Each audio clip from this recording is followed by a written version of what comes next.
kondisyon ng biktima, samantalang ang kanyang kasintahan ay pawang tulala. Nakatutok si Gladys Arceta, live na live sa St. Dominic Hospital, Bacoor, Cavite. Gladys? Nasa kritikal na kondisyon po ngayon ang isang lalaki matapos itong barilin ang kanyang sarili sa harap ng kanyang girlfriend habang minamaneho nito ang kanilang sasakyan. Naganap ang pangyayari nito bandang alas 10 ng umaga. Kinilala na po siya ang biktima na si Gian Lapiña, nakatira sa barangay Salinas ng Bacoor, Cavite. Ang girlfriend nito na si Serene Kamantigue ay natulala sa nangyari. Ayon sa pulisya, minamaneho ng biktima ang kanyang pajero na bigla nitong barilin ang kanyang sarili habang nasa kabaan ng Aguinaldo Highway. Nawala ng kontrol sa manibela ang biktima kaya bumangga sa sasakyan nito. Mabilis na isinugod ang magkasintahan sa St. Dominic Hospital, saan ang lalaki ay nasa comatose stage at ang kasintahan naman nito ay natulala pa rin. Mahinala ang otoridad na nag-away ang magkasintahan kaya nagawa ng lalaki ang magpakamatay. Mula sa St. Dominic Hospital, Bacoor, Cavite, Gladys Arceta nakatutok para sa Nabigisang Arceta. Bago yung nanay.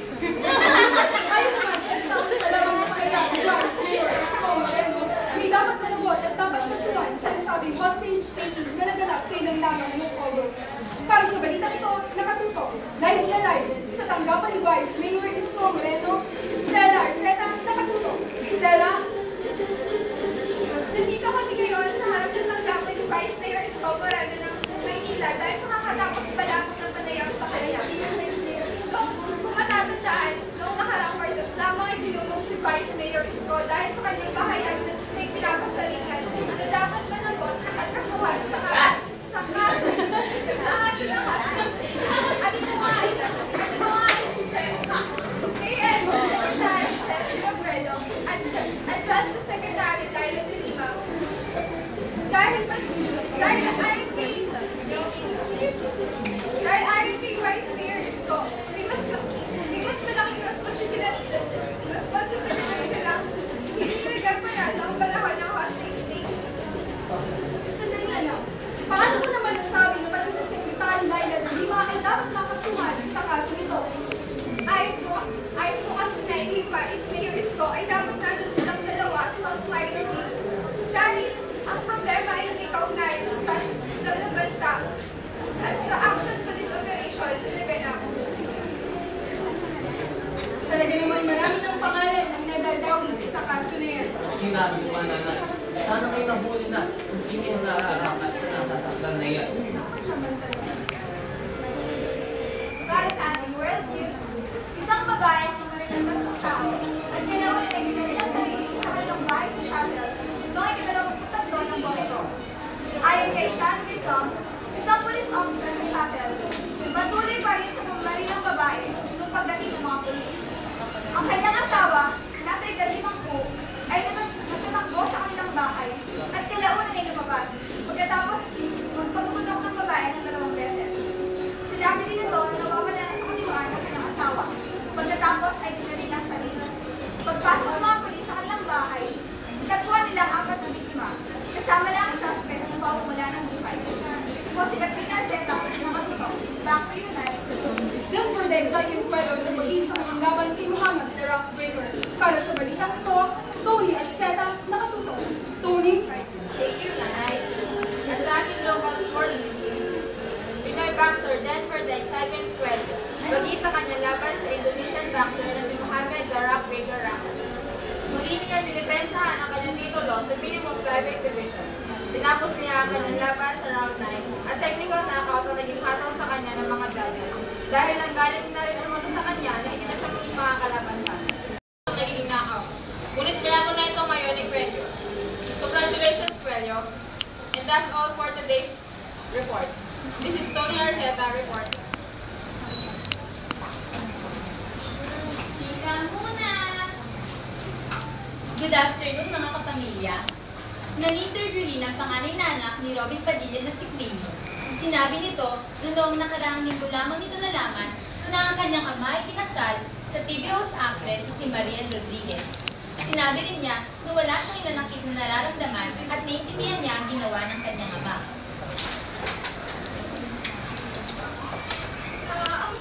lang para sa kanila, para sa pag-ibig nila, para silang mga teenager. Kasi pag nandun ako sa moment na yun, para bang sa kanya lang umiikot yung mundo mo. Kaya masasabi ko kay Papa at kay Ate Mariel, congrats and wish all the best. Humirit pa nga ang dalaga na excited na siya makabani ang kanyang bagong stepmom na noon lamang ay tinatawag niya Ate Mariel. And that's all for the latest chika. Tumutok pa po kayo. Mga athletes, purong sulong sa Delhi Beats. Para sa balitang ito, nakatutok, Lourdes Arceta. Sige, tatay. Dumadayo pa ang mga atleta na sa biyahe patungong Commonwealth Games simulang sa 2 linggo na lamang ay magsisimula na para sa halika na yung pinag-ulit ng India bilang isang regional partner ay naging kaya pa dahil hindi pa nakapos ang inanawag sila. May mga iskandalo pang bumalas sa event. Sa Poland Hindustan Times newspaper, lumabas sa 8% ang playerong mula dahil ay nahihiya sa Games. Sa tuwing ka-4 na taon ay bumulog sa mga atleta mula sa 71 bansa at teritoryo ng dating Philippine Tribes. Naharap ang organisasyon sa Dunyang African League, nagbuo ng putisyon umakonekta sa main stadium at may pag-aalangan sa seguridad kasal ng pamamaril sa 2 turista noong linggo sa labas pamantin sa pagkakot ng isa.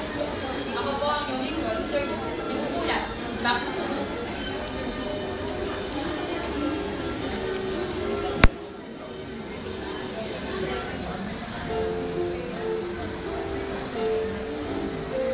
Gladys Ann Gomez, para sa Hip ka klase. Marami sa ating kababayan, magsabay-sabay na ginunta ang unang anibersaryo para sa pananalasa ni Bagyong Undoy. Kami po sa kapamilya ng Kapuso Ba Foundation, hindi ko na malilimutan ang pangyayari namin at ngayon. Gusto lang bang ang dala ni Bagyong Undoy? Hindi nakaligtas sa pananalasa ang mga silid-aralan ng ating mga kababayan. Marami ang mga nawalan ng paaralan, partikular na sa lalawigan ng Rizal. Meron tayo na nangailangan ang ating mga kababayan. Sabay-sabay tayong nagtulungan at sabay-sabay tayong nagbigay ng ating maabot na kaya. Marami nakikipagtulungan sa atin. Marami ang tumulong sa pagpatayo ng paaralan. Kumikot kumulang sa 750,000 ang tumulong sa atin pagkatapos ng Bagyong Undoy. At nasa 85 naman na paaralan ang ating naisagawa. Maraming salamat sa mga tumulong. Taos puso po naming tinatanggap ang inyong ginawa, kabutihan. Muli, maraming salamat po.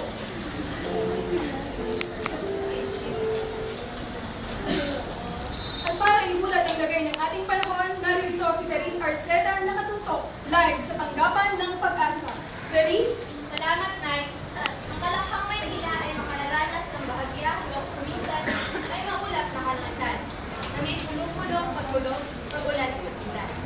Lalo na sa dakong hapon at gabi. Mahina hanggang sa katamtaman ang hangin mula sa ilalang silangan ng silan. At ang loob ng Maynila ay banayad at kaminsanang magiging lakas ng pag-alon. At tinatay ang agwat ng temperatura ay maglalaro sa pagitan ng 24 degrees Celsius at 34 degrees Celsius.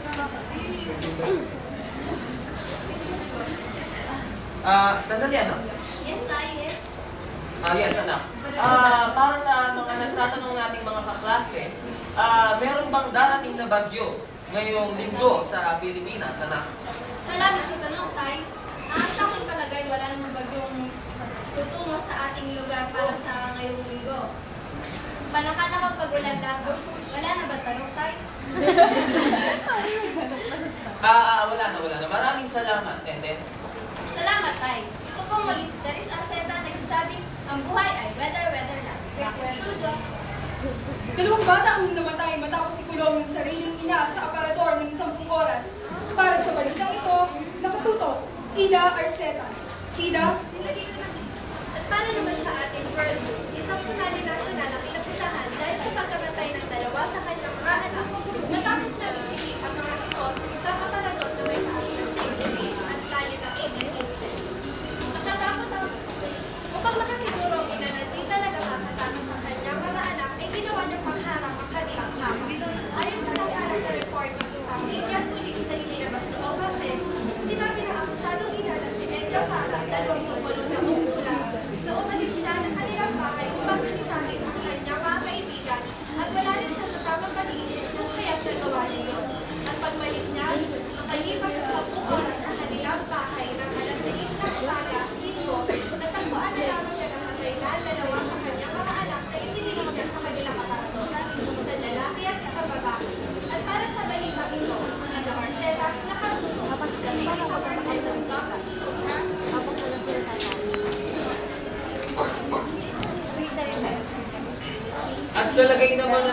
sa kontratiso. Narito si Rizalyn Arceta, nakatuto. Riza? Salamat, tatay. Samantala, sa ulat ng ekonomiya, sa araw na ito, September 30, 2010, Huwebes, nagsara sa 44.10 ang palitan ng piso ng dolyar. Inaasahan na bakit kaya pa itong tataas sa mga susunod na araw. Ayon sa mga ekonomista, ang bunga ng magandang relasyon ng Pilipinas sa maraming bansa ang naging dahilan ng pagtaas ng piso sa dolyar. Salamat po sa inyo. Chika muna! Good afternoon ulit mga kapamilya.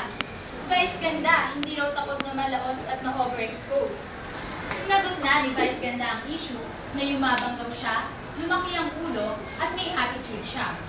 Totoo raw na mayabang siya at kahit nung wala pa siya sa showbiz ay mayabang na siya.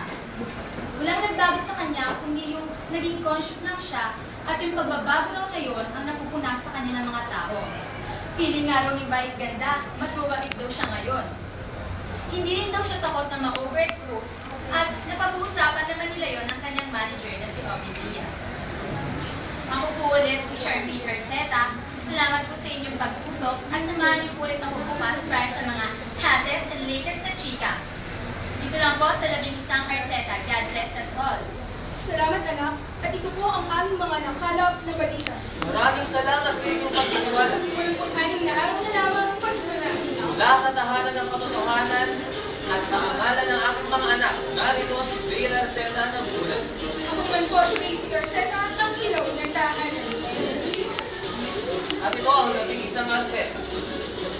Walang kinikilingan, Walang pinoprotektahan. walang kasinungalingan. Serbisyong totoo lamang. At dahil matutulog din kami mga nagbabalita, nakatutok kami. Pamilya Arceta.